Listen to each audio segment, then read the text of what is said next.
Allah Subhanahu wa taala memang memuji dan memerintahkan kita untuk membangun masjid. Membangun masjid, gitu kan? Fokus dan dikasih fadilah. Siapa yang membangun masjid di muka bumi untuk Allah, Allah akan bangunkan baginya apa? Istana di mana? Di surga, bukan Bekasi Barat gitu. Bahkan dalam hadis Nabi SAW berbunyi yang hadis sahih, siapa yang membangun masjid di muka bumi sebesar cakaran kaki burung di tanah, kecil saja, 1.000 rupiah, digabungin sama seluruh dana yang ada, dibeli semen, jadi tembok masjid, maka dia akan dapat istana di surga. Walaupun beda dengan orang yang bangun satu masjid, tapi yang jelas bisa dapat kalau mau. Mungkin kalau yang sumbang mayoritas masjid misalnya 1 miliar, dia sumbang 700 juta, mungkin dia dapat tipe rumah di istana di surga mungkin tipe berapa. Yang nyumbang 1.000 ya mungkin dapat tipe berapa. Tapi ada dapat andil. Kan gitu. Bisa saja dapat itu semua, Allah SWT bisa berikan. Juga tidak luput ya, ada poin ketiga sebenarnya yang kita ambil dari ayat ini. Allah sangat suka kebersihan dan kerapian. Ini yang jadi masalah kadang-kadang, subhanallah. Kita ini umat Islam, apalagi kalau sudah mulai ya faham agama, sudah rutin hadir pengajian, mulai kopiahnya kotor, bajunya kotor, penampilannya, orang lewat bau badannya nggak enak, ibu-ibu jilbabnya kotor, mau kena yang dipakai kotor semua, kaos kakinya kotor, gitu kan? Begitu buka kaos kaki orang bisa bersin di sebelahnya. Nah, kenapa ini terjadi? Kenapa tidak sebaliknya? Kenapa kalau orang-orang malah yang tadi saya bilang pakai jas, pakai ini, itu yang keren, dijaga, dicuci? Karena tadi persepsi.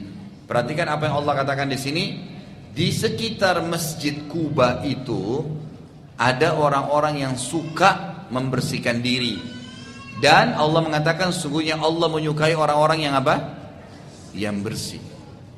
Rumah bersih, pakaian bersih, dapur bersih, gitu kan, taman bersih, kendaraan bersih. Itu simbolik, gitu kan? Allah suka dan itu ibadah, Makanya sampai keluar persepsi para ulama mengatakan beranjak daripada ayat ini, rumah yang sebaliknya kotor, orang yang kotor, makanan yang kotor, gitu kan, kendaraan yang kotor, itu malah disukai oleh setan. Makanya kan setan itu suka dengan rumah yang kotor, yang penuh dengan lawak-lawak, yang tidak dihuni, gitu. Tapi kalau rumah yang bersih, rumah yang wangi, dia nggak suka. Dia nggak suka dengan itu. Makanya kita mestinya jaga, terutama ibu-ibu ini ya. Makanya biasa setan membuat kita malas untuk merapi-rapi, bersih-bersih di rumah. Itu harusnya bersih, rapi. Ada kelebihan rezeki, cat kembali rumahnya. Ya, niat dengan baik, membersihkan. Kamar mandi sudah kotor, itu dibersihkan, gitu kan. Ini semua hal-hal mendasar. Beranjak dari rumah kita, kemudian lingkungan masjid kita, rumah anak yatim, tetangga, dijaga untuk kebersihan, dirapikan. Dan tidak usah tunggu orang untuk melakukan. Kalau kita lihat depan kita ada yang kotor, dipungut, dipindahin, dirapiin, diajak teman-temannya, maka itu sudah bagian daripada perintah agama. Makanya para ulama kita dikatakan, disebutkan dalam banyak kisah ya, seperti misalnya masalah sahabat-sahabat atau para tabi'in. Kita ambil misalnya Imam Malik rahimahullah, salah satu gurunya Imam Syafi'i dan juga Imam Madhab gitu. Beliau itu kalau ingin menyampaikan hadis Nabi, beliau selalu mandi, lalu menggunakan baju yang paling bagus, lalu menggunakan minyak wangi yang terbaik gitu kan. Kemudian juga Imam Abu Hanifah rahimahullah, kalau beliau jalan selalu dikenal karena pakaiannya yang rapi, bau badannya yang wangi gitu kan. Rumah-rumah mereka yang bersih dan seterusnya gitu kan. Walaupun rumahnya sederhana tapi diikuti dengan kebersihan. Baik.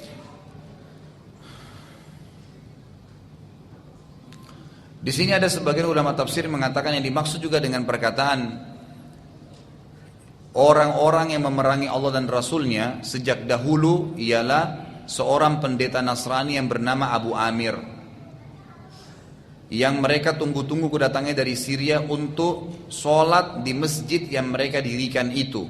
Maksudnya orang-orang munafik di Madinah bangun masjid, kemudian mereka panggil pendeta untuk ceramah di situ. Jadi kesannya seperti sekarang orang liberal, boleh di masjid tidak apa-apa pendeta datang ceramah di tengah-tengah umat Islam. Apa yang dia mau cerita? Gitu kan? Kita dengar dari ustaz saja belum tentu kita faham, gitu kan? Apalagi mau ambil dari Nasrani. Nggak connect gitu. Al-Quran aja belum jarang dibaca. Enggak, saya mau beli Injil supaya saya mau tahu agamanya mereka. Untuk apa? Nggak butuh. bacanya membingungkan, tidak ada pahalanya, gitu kan? Kalau Quran bacanya dapat pahala, gitu kan? Dapat hukum, bisa diterapkan. Emang kita nggak perlu itu sudah. Ya.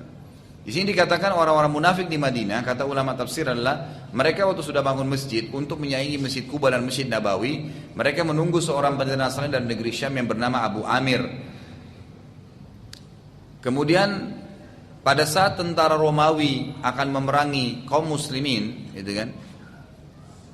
Abu Amir tidak jadi datang dan ternyata tertahan di Syria, dan masjid yang didirikan kaum munafik itu diruntuhkan oleh Allah atas perintah, diruntuhkan oleh Rasulullah SAW atas perintah Allah, berkenaan dengan wahyu yang telah diterima setelah pulang dari perang Tabuk. Ini sedikit tambahan berhubungan dengan tadi dikatakan, dan mereka orang-orang munafik ini membangun masjid gitu. Baik, Masjid Kuba yang dibangun sangat sederhana, awalnya terbuat dari tanah liat dan semua sahabat partisipasi dalam membangunnya. Bagian tidak punya kemampuan dana, bantu tenaga, apa saja, andil, angkat keramiknya, angkat tuangin airnya, banyak bisa dilakukan, gitu kan. Saat selesai Nabi SAW sempat berada di wilayah Kuba selama 4 hari, Senin sampai Kamis. Jadi tiba di Madinah itu hari Senin, gitu kan. Sampai Kamis di wilayah Kuba dan bangun masjid tadi. Pada hari Jumat Nabi SAW berangkat menuju ke kota Madinah, dan di tengah jalan tiba waktu sholat Jumat, beliau pun sholat Jumat di perjalanan tersebut tepatnya di sekitar pemukiman keluarga Salim bin Auf radhiyallahu anhu, dan Nabi SAW yang berkhutbah dan mengimami, dan inilah Jumat pertama dalam Islam di Madinah ya.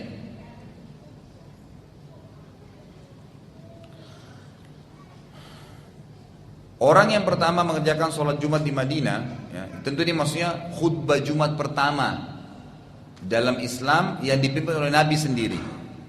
Namun sholat Jumat sudah dikerjakan ya di Madinah. Itu yang pertama kerjakan secara berjamaah di Madinah ada seorang sahabat bernama As'ad bin Zurara, yang beliau radhiyallahu anhu mengumpulkan, karena belum ada masjid ya, Nabi masih di Mekah waktu itu.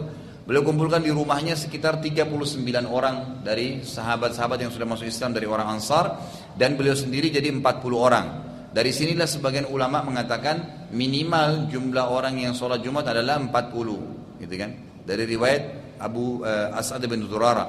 Tapi ini bertolak atau ditolak oleh para ulama yang lain yang berpendapat bahwasanya Jumat itu wajib dikerjakan ya, bila sudah ada minimal jumlah jumlah orang untuk sholat berjamaah. Jadi 2 orang saja, ada imam ada makmum, sudah cukup. Masalah khutbahnya, khutbah disampaikan apa saja, sebuah ayat kah, baca Quran terjemahan, sebuah hadis kah, yang penting Jumat tidak boleh ditinggalkan, tidak boleh ditinggalkan, jadi harus didirikan. Sebab Nabi SAW menegur dalam banyak hadis, diantaranya hadis yang sahih riwayat Imam Ahmad, ada sebagian suku-suku Arab di Madinah tidak mau datang Jumat. Mereka menganggap karena rumahnya jauh dari Masjid Nabawi waktu itu kan, jauh dari Masjid Kuba juga, jarak rumahnya 7 kilo, 8 kilo, mereka harus jalan kaki. Lalu kata Nabi SAW, ma balu aqwam yatrukun al-jum'ah. Kenapa? Yada'un al-jum'ah. Kenapa ya? Ada kaum yang terus meninggalkan Jumat. Kalau mereka terus meninggalkannya, maka pasti Allah akan membuat hati mereka menjadi orang-orang yang lalai. Jadi ada ancaman bagi orang yang meninggalkan Jumat. Makanya ulama mengatakan Jumat dikerjakan secara berjamaah dan dia menggantikan posisi duhur, maka minimal jumlah orang yang sholat